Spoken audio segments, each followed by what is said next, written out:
Hello channel to my channel welcome guys. तर कशा येऊ सगळी जना नक्की सांगा कमेंट मध्ये. तर भाई आज चालून कॉलेजला पावसाचा वातावरण जामच भारी झालाय.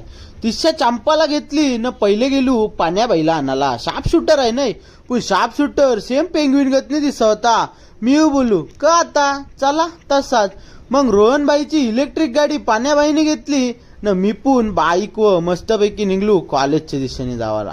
न ह्यो भरलेला पाणी आणि ही भरलेली नदी ही आहे भोगावती नदी. बघत पोचलो कॉलेजन येऊन बघते तर काय यो तला मारणाचा भरलेला न यो बघा यो पेंग्विन एक न यो पेंग्विन दोन न हे बघा यांचं तर का बाई सोलच कपत नव्हतं. तिसच्या निघलो कॉलेजला तर हे नवरा बायको सारखं बसलं होतं. मी बोलू अरे जोडपा शोभतय. तिसच्या भाषण सारखी कॉलेजला एंट्री मारली न कॉलेजात जाऊन क केला त्या तुम्ही पुढच्या ब्लॉग मध्ये बघा. टाटा न बाय बाय.